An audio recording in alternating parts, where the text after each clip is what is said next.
Hello दोस्तों, मैं मोहनी सालियन आप सभी का स्वागत करता हूं आज के इस वीडियो सेशन में।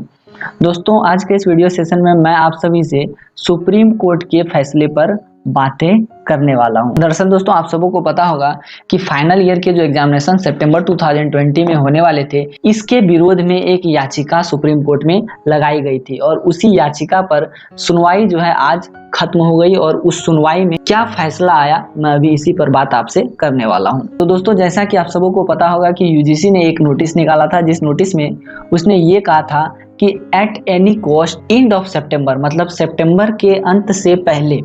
आप सभी यूनिवर्सिटीज को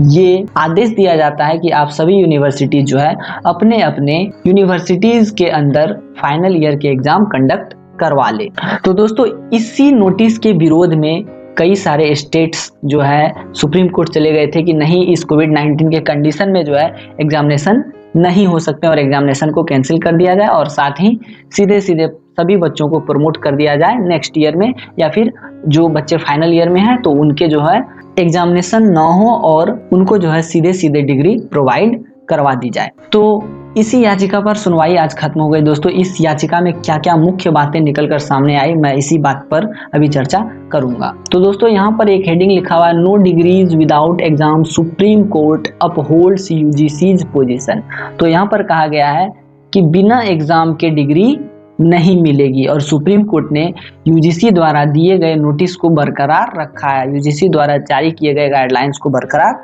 रखा है। लेकिन इसमें कुछ चेंजेस हुए हैं, कुछ सलाह जो है यूजीसी को भी दी गई है, कुछ सलाह जो है स्टेट को भी दी गई है, कुछ सलाह जो है बच्चों को भी दी गई है। तो अभी मैं इन्हीं सलाह और इन्हीं एडवाइसेस को समझाने की कोशिश करूंगा। चलिए मैं नीचे कर देता हूं और मैं आप लोगों को दिखा देता हूं।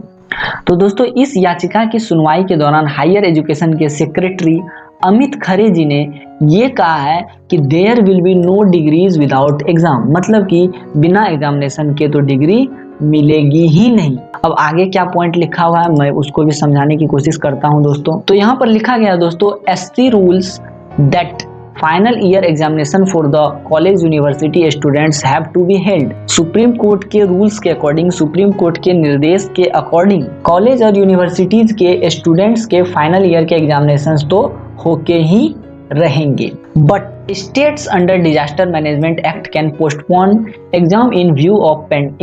The pandemic. तो यहाँ पर यह भी कहा गया है कि वैसे स्टेट जिन्होंने इस कोविड-19 पेंडेमिक सिचुएशन में अपने स्टेट के अंदर नेशनल डिजास्टर मैनेजमेंट एक्ट को लागू कर रखा है, तो वो केवल और केवल इतना कर सकते हैं कि एग्जाम को पोस्टपोन कर सकते हैं, बट ऐसा नहीं है कि वो एग्जामिनेशन को कैंसिल कर सकते हैं। आगे लिखा है, the court also said that no state can promote final year student without final examination as ordered by UGC. तो कोर्ट का यह भी कहना है कि यूजीसी के जारी किए गए निर्देशानुसार कोई भी स्टेट, कोई भी राज्य जो है अपने राज्य के अंदर मौजूद फाइनल ईयर के स्टूडेंट्स को प्रमोट नहीं कर सकते हैं बिना एग्जामिनेशन लिए हुए। तो दोस्तों, मैं उम्मीद करता हूं कि आप सभी जो है इन सभी बातों को समझ गए होंगे। तो यहाँ पर अब जो है काफ़ी कम चांसेस हैं कि अब जो है सितंबर में फाइनल ईयर्स के एग्जामिनेशन हेल्ड हो, क्योंकि यूजीसी